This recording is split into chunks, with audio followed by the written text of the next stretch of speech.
चलिए नमस्कार, आदाब, सत श्री अकाल की हालचाल। आप सभी अध्ययन करने वाले मित्रों को आपके ही अपने YouTube चैनल आर्ट्स क्लास पे स्वागत है और मैं भारती सर।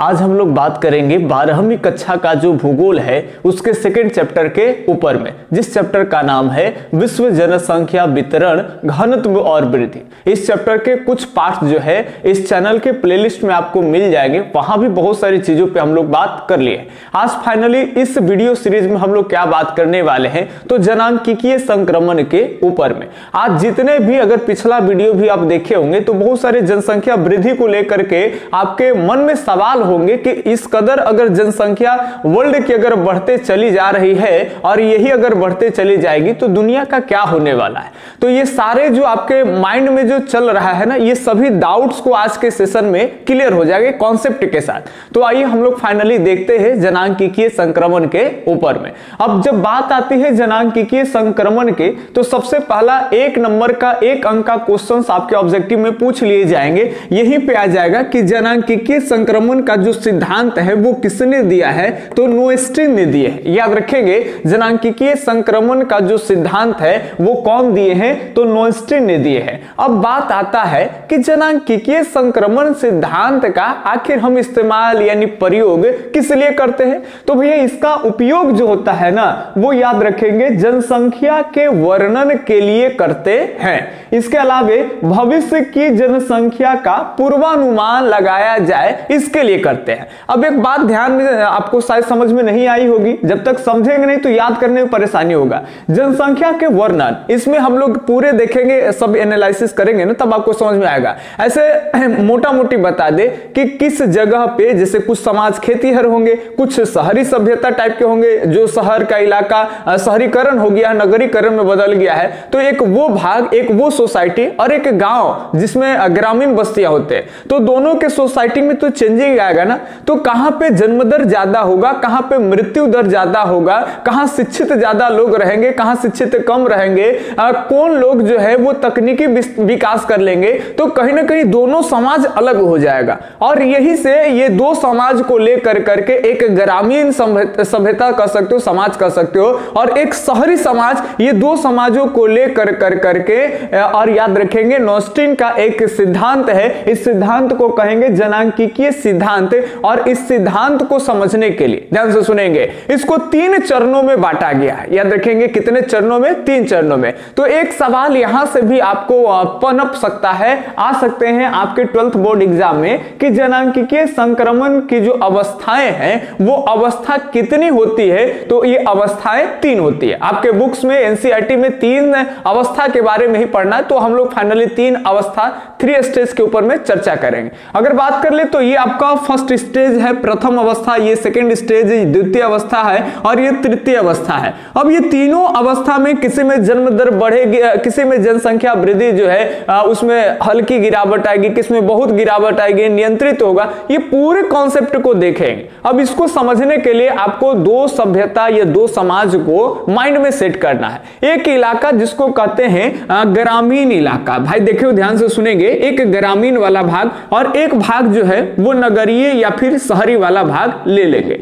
इसको हम लोग खेतीहर के रूप में भी जानेंगे। ग्रामीण का मतलब जो इलाका में वहां के जो लोग होंगे वो कृषि कार्य में ज्यादातर शामिल होंगे। तो कृषि कार्य में जब शामिल होंगे तो ये भाई ग्रामीण इलाका है। जिस शहर में की बात कर ले तो यहाँ पे बड़े बड़े हॉस्पिटल होंगे, बड़े बड़े स्कूल होंगे, इंडस्ट्रीज लगेंगे, तो काफी सारा यहाँ खास करके तृतीय क्रियाकलाप, अब तो दुनिया आगे हो गई है तो चतुर्थ क्रियाकलाप का भी संकेंद्रण शहरों की ओर जो है वो बढ़ते चली जा रही है। तो ये ध्यान रखेंगे। लेकिन ज्यादातर अगर पहले के हिसाब से देखें तो शहरों में तृतीय सेवाएं और इससे रिलेटेड जो ज्यादातर वर्क होता है ना, क्रियाकलाप उस शहरों में ज्यादा होते हैं। तो ये दोनों के दोनों समाज जो है कहीं ना कहीं ये एक दूसरे से अलग हो जाएगा। अब यहाँ किस तरह के लोग क्या होंगे, पहले इसको हम लोग देख लेंगे। अब ध्यान से सुनेंगे, गांव की अगर बात कर ले तो यहाँ पे हॉस्पिटल वगैरह कम होंगे। जब हॉस्पिटल कम होंगे, यही कॉन्सेप्ट है, अब आपका फोकस एकदम हमारे ऊपर होना चाहिए। जैसे गांव की अगर बात कर ले तो गांव में लोग शिक्षित कम होंगे, ठीक है, शहर में लोग शिक्षित ज्यादा होंगे। आप कहिए कि गांव के ही आदमी, गांव कस्बा के छोटे छोटे गांव से निकल के आईएएस बन रहे, अरे भैया वो आईएएस बनते हैं, वो स्ट्रगल करते हैं, पढ़ते लिखते हैं, आईएएस बन जाते हैं तो शहर में शिफ्ट हो जाते हैं। कौन आकर के गांव में रहता है? तो ग्रामीण इलाका की बात कर लेंगे तो ग्रामीण इलाका में अशिक्षित लोगों की संख्या ज्यादा होते हैं, जो कि कम पढ़े लिखे होते हैं, उनके मानसिकता बहुत छोटी होती है। आप पूरी जनसंख्या को समझेंगे तो समझ में आ जाएगा। यहां पर खेतीहर लोग हैं, अशिक्षित लोग हैं। दूसरी बात और भी देखेंगे कि ग्रामीण समाज में अगर झांक के बढ़िया से देखें तो यहां लोग जो होते हैं ना वो कम उम्र में विवाह कर लेते हैं। ये बहुत बढ़िया चीज है, ध्यान से सुनेंगे, क्योंकि लोग का माइंडसेट नहीं है, कोई बहुत बड़ी लक्ष्य नहीं है। ग्रामीण समाज का करने का मतलब प्राथमिक क्रियाकलाप से जुड़ा हुआ है, और प्राथमिक क्रियाकलाप से यदि जुड़ा हुआ है तो वही मछली पालन करना, वही कृषि कार्य करना। तो इन सब के लिए क्या होता है ना कि लोग घर में ही पहले से खेती बाड़ी कर रहे हैं, उसी का बच्चा पिता के सहारा बन करके पढ़ा लिखा नहीं है, अब वो भी जो है खेते में लगा हुआ है। तो ऐसे में क्या होता है कि जिसके पास ज्यादा खेत होते हैं उसको कम उम्र में बच्चे को 8 साल के 10 साल के बच्चे जो पढ़ने लायक होते हैं लेकिन नहीं पढ़ते हैं, वो खेतीहर समाजों में है, खेती से संबंधित क्रियाकलाप में लगे होते हैं। वैसे वैसे देखिए कि लड़कियों को क्या करते हैं कि गांव में चुरा करके ले जाके मंदिर पर विवाह करा देते हैं। कुछ कुछ बच्चे के गार्जियन ही बहुत इतना छोटी मानसिकता के हैं, कम पढ़े लिखे का ये सब नतीजा है कि अपने बच्चे को, जो बच्चा 10 साल का नहीं हुआ है ठीक से, 12 साल का ठीक से नहीं हुआ है, वैसे नाबालिग बच्चे को भी क्या करते हैं, उनके खुद पेरेंट्स वो विवाह करा देते हैं। और साथ साथ जो उनके अपने घर में पुतोह लेकर के आते हैं, यानी बहू लेकर के आते हैं, वो बहू भी 12 साल के, 8 साल के, 10 साल के होती है। अब वो कैसे घर को मैनेज करेंगे? समझ रहे बात ना? जिसके हाथ में पूरा घर का बागडोर आ जाए, वो 12 साल की लड़की जिसको खुद गार्जियन की जरूरत होती है, और वैसे लड़की पूरे घर को चलाने लगे। तो तरह तरह की चीजें, लेकिन आपको दोनों समाज में बढ़िया से पहले अंतर समझ लेना है, तब ये तीनों अवस्था आपके माइंडसेट में आ जाएगा। रटना नहीं है, यहां आपको रटने का कोई चीज है ही नहीं। तो यहां ध्यान से सुनेंगे, यहां कम उम्र में क्या हो जाते हैं, बच्चे को विवाह हो जाते हैं। तो यदि कम उम्र में विवाह हो जाएंगे तो एक चीज ध्यान सुनेंगे कि इससे पता चलता है कि वो ग्रामीण समाज में प्रजनन दर ज्यादा हो जाएगा, प्रजननशीलता जो होगा ना वो ग्रामीण समाज में ज्यादा हो जाएगा। जबकि शहरों की बात कर ले तो शहर में क्या होंगे कि लोग 20 साल 30 साल तक तो जॉब की तलाश में इधर उधर भटकेंगे, हमारा अभी लक्ष्य है, अभी शादी नहीं करेंगे। समझ बात ना? शहर में खर्चा ज्यादा है, शादी कर लेंगे तो कैसे खिलाएंगे। गांव में लगता है कि चलो पुरखों की जमीन है, खेती बाड़ी हो रहा है, सब लोग के खाने के लिए है, तो एगो के लिए खर्ची नहीं जुटेगा, खर्ची जुट ही जाएगा। तो गांव के लोग उत्पादन करते हैं, बस वही भरण पोषण किसी तरह से उनका चल जाए, वही है। लेकिन शहर के लोग सोचते हैं कि हम भी अच्छी सुविधा हमको भी मिले, हमारे फैमिली को भी मिले, हमारे भी बच्चे अच्छे शिक्षित हो, अच्छे स्कूल में पढ़े। तो वो चाहते हैं कि एक अच्छी रकम कमाए हम पहले, तो उसके लिए एक बढ़िया सा जॉब या कुछ करना चाहते हैं। तो उनके करने में 20 साल 30 साल उम्र हो जाते हैं। अब 30 साल के बाद जब वो शादी विवाह करते हैं तो उनके मानसिकता थोड़ा अच्छी होती है, बड़ी होती है, शिक्षित है। तो ये सोचते हैं कि ज्यादा बच्चे भी पैदा करना अच्छा नहीं है, ज्यादा बच्चे अगर जन्म लेते हैं तो उनका लालन पालन किसी तरह से दिक्कत हो जाएगा, हमारे यहाँ संसाधनों के घर में कमी पड़ जाएगी, बजट ही गड़बड़ा जाएगा। लेकिन ये बात खेतीहर समाज के लोग एकदम नहीं समझते हैं। ध्यान सुनेंगे तो कहीं ना कहीं ये स्टेज ही एकदम अलग हो जाएगा और ये स्टेज अलग। यहां कहेंगे तो जन्म जो दर है वो अधिक होगा, ग्रामीण समाज में जन्म दर अधिक होगा।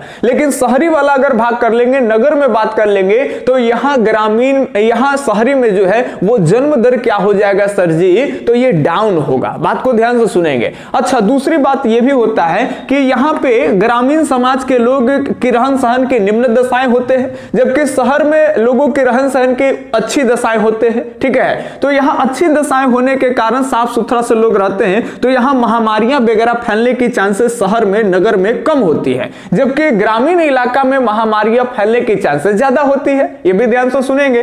तो जहां महामारियां फैलेगी तो बताइए आबादी यानी मृत्यु दर बढ़ेगी कि कम जाएगी, तो बढ़ जाएगी। जब महामारी फैलेगी, छुआछूत रोग कोई ग्रामीण समाज में आ जाए, ग्रामीण समाज में तो गंदगी वगैरह में रहते हैं, एक लोग से दूसरे लोग में बड़ा तेजी से गांव में फैलते हैं। लेकिन शहरों में लोग साफ सफाई, कहीं से आते हैं तो हाथ धो लेना, पांव धो लेना, संक्रमण, पढ़े लिखे लोग होते हैं तो आयरिस वायरस बैक्टीरिया सब के बारे में माइंड में चलते रहता है। लेकिन गांव के लोग कुछ जानते नहीं कि बैक्टीरिया भी होता है, वायरस भी होता है, संक्रमण होता है, छुआछूत रोग फैल सकता है, इस सबसे इनको कोई मानने मतलब नहीं। किसी के साथ बैठेंगे, किसी के साथ उठेंगे। गांव में तो देखिएगा कि एक जगह टीवी लगा के एगो पोरा बिछा करके 5 गो 6 गो एगो कंबल ओढ़ करके ओकरा में घुसी आ जाएगा। ओकरा में एको वो अगर संक्रमित व्यक्ति होगा तो वो सब में फैला देगा। समझ रहे बात, वो अलग चीज है। तो कहीं का मतलब यहाँ दो चीजें निकल के आ रहा है ग्रामीण समाज में। ये सारा चीज को देखने पर ध्यान से सुनेंगे कि ग्रामीण समाज में जन्म ज्यादा लेते हैं, लेकिन वही शहर में बात कर लें तो शहर में लोग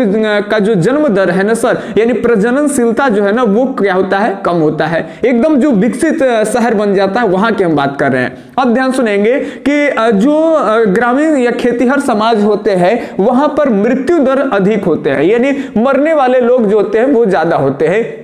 चूंकि खेतीहर समाज में बढ़िया सा हॉस्पिटल वगैरह इस सब का अभाव होता है। और साथ ही साथ आप ध्यान से सुनेंगे, यहाँ पे मरने के लिए केवल ये नहीं है कि महामारियां के कारण ही लोग मरते हैं। यहाँ पे ध्यान में रखेंगे कभी कभी भोजन की कमी के कारण भी ग्रामीण समाज के में रहने वाले लोग जो है वो मौत के काल के गाल में समा जाते हैं। अब कई ऐसे इतिहास गवाह है, जिसे आप हिस्ट्री अगर देख रहे होंगे तो बंगाल के क्षेत्रों में भी कई बार उत्पादन कम जाने के कारण वहां पे काफी सारा अकाल आ गया और बंगाल के 1/3 आबादी, हम लोग बात किए थे 1959-67 के दौरान जो है 1859-67 के दौरान हम लोग देखे थे अंग्रेज के समय काल में कि शायद मिस्टेक हो रहा है 1764 में बक्सर का युद्ध होता है। उसके बाद में हम लोग देखे थे कि 1769-70 जब बंगाल में द्वैध शासन था, 1800 बोला गया था, 1700, ठीक है।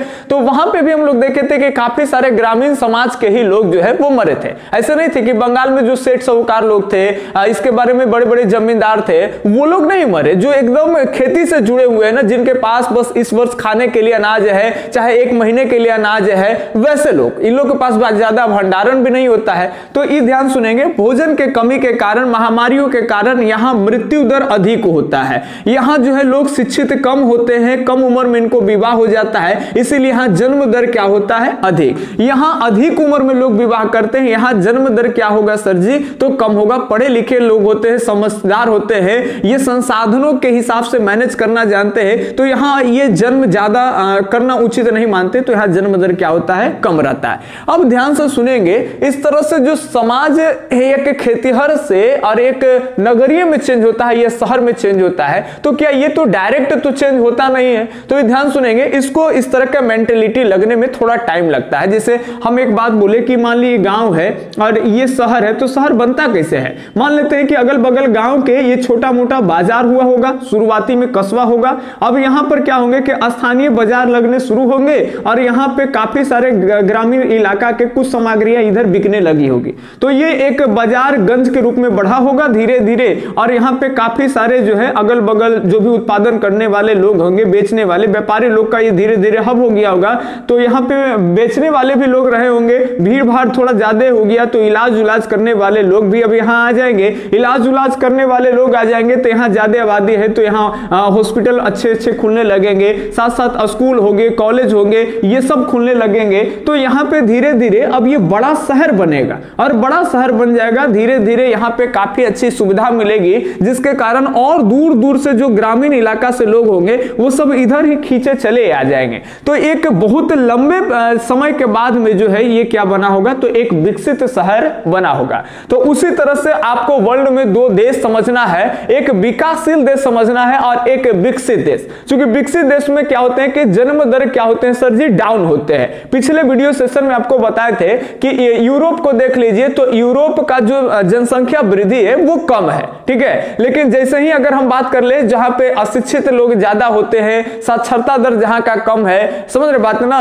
क्या जहां पे एकदम समाज एकदम पुरानी समय से ही चल रही है, वैसे जगह पे जैसे अफ्रीका को ले लीजिए, गरीब एकदम पिछड़ा, जिसके पास में संसाधन की एकदम कमी है, तो यहाँ कम पढ़े लिखे लोग होते हैं। अफ्रीका में जो जनसंख्या वृद्धि पिछले वीडियो में दिखाए थे हम आपको कि दूध 2.4% जनसंख्या वार्षिक वृद्धि था, जबकि ये भी आपको बताए थे कि अगर किसी देश में अगर 2% के वार्षिक वृद्धि जनसंख्या में अगर चेंजिंग आता है तो आने वाले 35 साल में उस देश की आबादी डबल हो जाएगी, जबकि ये 2% है, 2% से अफ्रीका पार कैले है। और ये भी आंकड़ा बताया गया था कि ये 1990-95 की आंकड़ा है। अनुमानतः अगर आंकड़ा बात कर ले तो 2010 और 2015, जो कि अब ये भी हम लोग पीछे छोड़ चुके हैं, उस समय में अनुमान लगाए गए थे कि अफ्रीका में जो जनसंख्या वृद्धि होगा वो 2.6% के रूप में देखा जाएगा।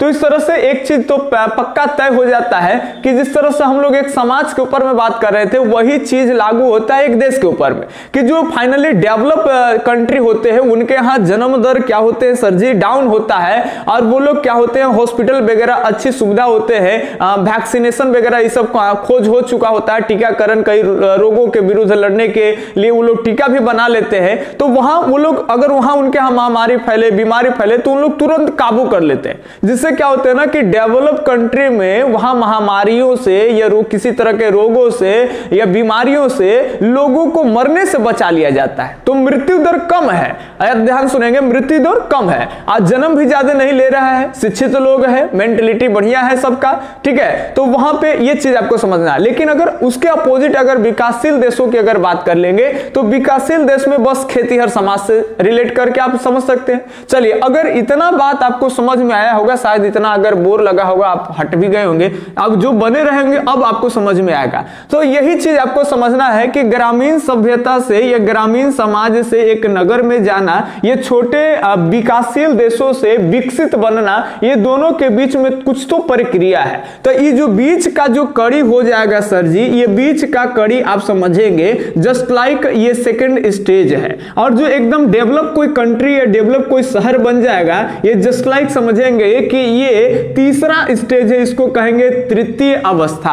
अब ये ध्यान से सुनेंगे, प्रथम अवस्था के बारे में बात कर ले। अभी आपसे अगर पूछे कि जनांकीय संक्रमण के कितने अवस्थाएं होते हैं, तो आपको 3 अवस्थाएं बताने हैं। जनांकीय अगर संक्रमण के सिद्धांत दिए कौन, तो ये है आपके नॉनस्ट्रीन। अब ध्यान सुनेंगे, प्रथम अवस्था की बात कर ले तो पहली अवस्था का मतलब आपकी इमेजिंग होना चाहिए कि एक ग्रामीण समाज के ऊपर में या फिर विकासशील देश जहां पे लोग खेतीहर समाज है, खेती बाड़ी से जुड़े हुए हैं, ठीक है। तो ऐसे समाज में सोचना है। तो बताइए यहां जन्म दर जो होगा वो उच्च होगा कि नहीं होगा, उच्च होगा। याद रखेंगे यहां उच्च जन्म दर यानी कह सकते हो प्रजननशीलता पाई जाएगी। साथ साथ ध्यान से सुनेंगे, यहां मृत्यु दर भी क्या होंगे, उच्च। अब मृत्यु के एनसीईआरटी बुक में याद रखेंगे मर्त्यता भी आपको मिलेगा, तो ये ध्यान में रखेंगे। मर्त्यता जो होगा ना, ये मृत्यु को ही कहते हैं। ध्यान से सुनेंगे, चलिए इसका बढ़िया से आप उच्चारण कर लीजिएगा।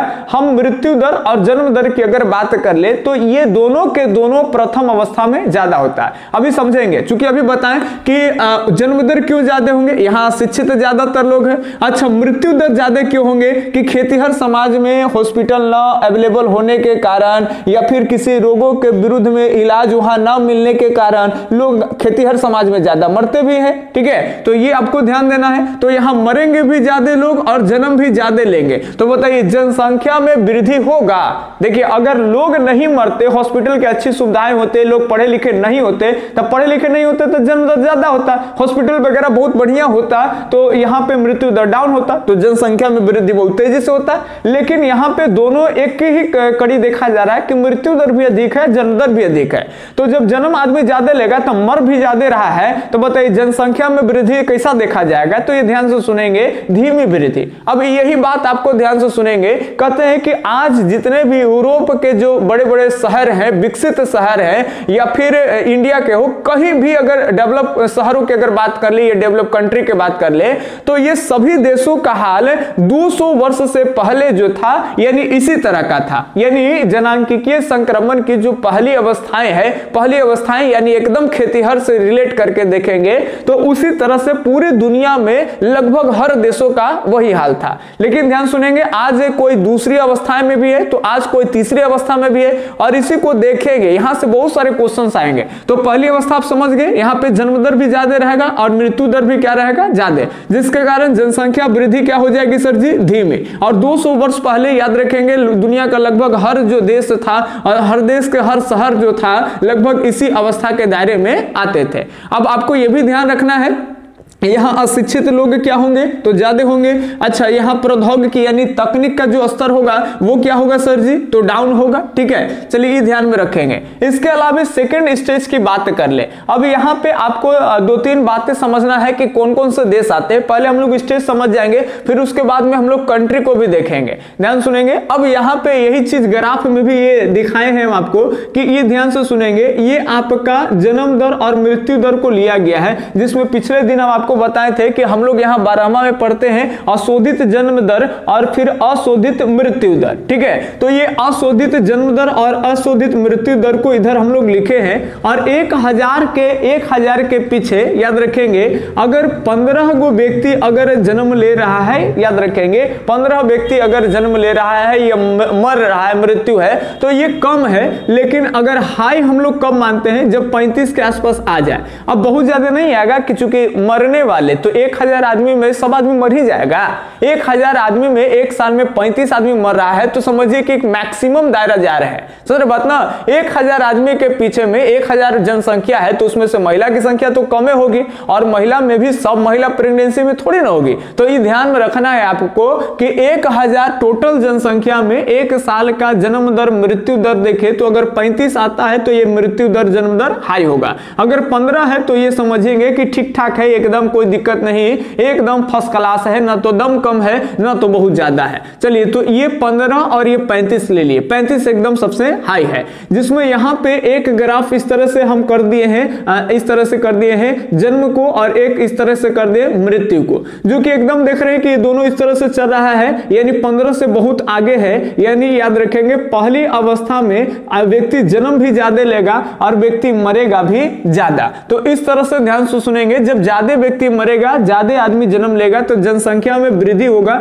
वो धीमी होगा। और कौन कौन से देश इसमें आते हैं, तो बांग्लादेश आते हैं, साथ साथ वन के आदिवासी वाले जो इलाका है। अगर हिस्ट्री पढ़ रहे हैं तो अगर आप संथालियों को याद कर लीजिएगा, पहाड़ी को याद कर लीजिएगा, तो बहुत बढ़िया कॉन्सेप्ट है। जंगली वाले जो लोग होते हैं वो जंगलों में रहते हैं, किसी तरह से गुजर बस करते हैं, वो अपने जीवन गुजारने के लिए केवल और केवल झूम कृषि करते हैं। जंगल में अगर महामारी वगैरह फैल जाती है तो एक से दूसरे, दूसरे से तीसरे सारे लोग मर जाते हैं, उनको कोई बढ़िया इलाज नहीं मिल पाता है। तो ऐसे इलाका जहां पे अभी भी जो जंगली वाला भाग है, जहां पे अभी भी लोग जनजातियों की तरह रहते हैं, आदिवासी जो क्षेत्र होंगे या जिस देश में आदिवासियों की संख्या ज्यादा होगा, ऐसे देश ध्यान से सुनेंगे। आज पूरे विश्व में जनसांख्यिकीय संक्रमण की बात कर ले तो ये पहली अवस्था में आते हैं। चलिए आगे ध्यान से सुनेंगे। अब दूसरी अवस्था की अगर बात कर ले सर जी, तो कहते हैं इसमें उच्च जन्म दर, ध्यान से सुनेंगे, शुरू उच्च जन्म दर आता है। ध्यान से सुनेंगे, एक ग्राफ देखिए, शुरू ये डायरेक्ट नीचे की ओर नहीं आ रहा है। अगर नीचे की ओर जैसे जैसे आएगा तो समझेंगे कि वो ये जन्म दर डाउन हो रहा है और ये मृत्यु दर भी क्या हो रहा है सर, डाउन हो रहा है। लेकिन शुरू देखिए यहाँ पे जन्म दर एकदम डाउन नहीं है और एकदम मृत्यु दर भी डाउन नहीं है। लेकिन जैसे जैसे लोग पढ़ने लग जाएंगे, खेतीहर समाज से शिक्षित होने लग जाएंगे, जैसे जैसे हॉस्पिटल वगैरह में सुधार आएगा। अब एक बात आपको ये देखना है कि हॉस्पिटल अचानक से एकदम नहीं खुलेगा, धीरे धीरे पहले स्वास्थ्य केंद्र आएंगे, धीरे धीरे और हॉस्पिटल आएंगे, फिर धीरे धीरे और बड़े बड़े हॉस्पिटल। तो इसमें जो हम लोग फाइनली एक अल्प विकसित से और डायरेक्ट विकसित बनने के बीच का जो कड़ी है वो बहुत लंबा चौड़ा होता है, इसमें ज्यादा समय लगता है सर। छोटी से एकदम लेकर के बहुत बड़ा बनने के बीच में जो समय है ना, बहुत ज्यादा लग जाता है। तो ये ध्यान से सुनेंगे, ये दूसरी अवस्था थोड़ा सा इसमें लंबा समय खोजता है। और लंबे समय में क्या होता है, लंबे समय के अगर पहले शुरू बात कर ले तो इसमें जन्म दर तो ज्यादा रहता है, मृत्यु दर भी ज्यादा रहता है। लेकिन फिर क्या होता है कि जैसे जैसे समय बीतता है, हम लोग शिक्षा, स्वास्थ्य, एजुकेशन सब चीज ठीक करने लगते हैं, तब अब क्या होता है कि जन्म दर और मृत्यु दर दोनों में गिरावट आता है। नीचे का जो सिंबल है ना वो डाउन होने का है। तो जन्म दर और मृत्यु दर ये दोनों धीरे धीरे क्या होता है, डाउन होता है। काहे कि हॉस्पिटल वगैरह धीरे धीरे आएगा, एजुकेशन हब धीरे धीरे बनेगा, लोग शिक्षित धीरे धीरे होंगे। तो चलिए ये सेकंड स्टेज यहाँ ग्राफ में दिया गया आपका एनसीईआरटी बुक में कि अगर किसी को आप ऊपर वाले को जन्म दर मान लीजिए, नीचे वाले को मृत्यु मान लीजिए, कोई भी, समझ रहे बात ना। तो ये ऊपर वाला जन्म दर ही है, तो ये धीरे धीरे क्या होगा, डाउन, एक लंबी समय में धीरे धीरे डाउन, और डाउन हो करके देखिए ये 15 के सामने गया, यानी अब ठीक ठाक है, बैलेंस है। मृत्यु दर ध्यान से सुनेंगे, मृत्यु दर पहले खेतीहर समाज में ज्यादा लोग मरते थे, हॉस्पिटल वगैरह आ जाएंगे तो अब लोगों को मरने से ज्यादा बचाया जाएगा। किसी भी तरह के रोग आएगा तो रोग के विरुद्ध में या तो वैक्सीन वगैरह की खोज कर ली जाए, कोई भी इलाज वगैरह सब आ जाएगा, तो ये मृत्यु, मरने वाले लोगों को बचाया जाएगा। तो ये भी जो नीचे का जो ग्राफ है सर, ये भी डाउन होकर के 15 पे आ गया। तो देखिए इसमें दोनों के बीच में बुक में ग्राफ देखेंगे तो दोनों के बीच में समय जो है बहुत लंबा है, और ये ध्यान से सुनेंगे, नीचे का जो ग्राफ है ये समय को इंडिकेट कर रहा है, और ये ग्राफ जो है ये जन्म दर और मृत्यु दर। जन्म दर और मृत्यु दर हाई कब माना जाएगा, जब 1000 जनसंख्या के पीछे 35 के आसपास में आ जाएगा तब। अगर 15 आता है तो ठीक है, कोई दिक्कत नहीं, और 35 और 15 के बीच में है तो सुधार की जरूरत है, हमको किसी तरह से 15 तक कम से कम मिनिमम आ जाए तो ठीक हो जाएगा।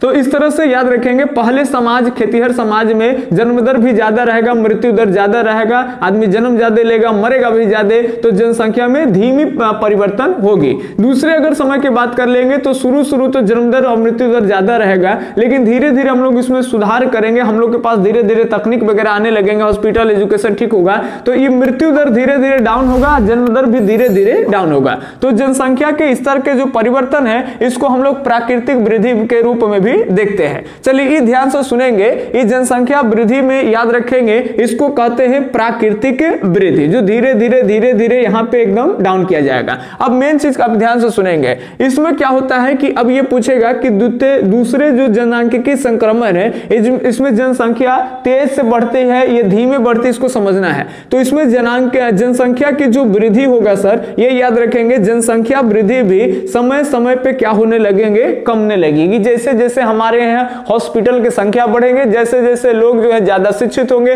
वैसे वैसे उसी अवस्था के हिसाब से, समझ रहे बात ना, उसी के तरह हमारे यहाँ जो जनसंख्या वृद्धि है वो क्या होने लगेंगे, डाउन होने लगेंगे, कमने होने लगेंगे। तो ये आपका सेकेंड स्टेज है, और फाइनली हम लोग एकदम बढ़िया से फिट फाट कर लेंगे, हॉस्पिटल वगैरह, एजुकेशन सिस्टम एकदम डेवलप हो जाएंगे, यहाँ के लोग एकदम पढ़े लिखे होंगे, अच्छे मेंटेलिटी के हो जाएंगे, तो फाइनली हम लोग एक शहरीकरण के ऊपर में आ जाएंगे, नगरीय क्षेत्र, औद्योगिक क्षेत्र, जहां पे हम लोग के पास में तकनीकी ज्ञान सर जी ज्यादा रहेगा। तो ये आपका तीसरा चरण है।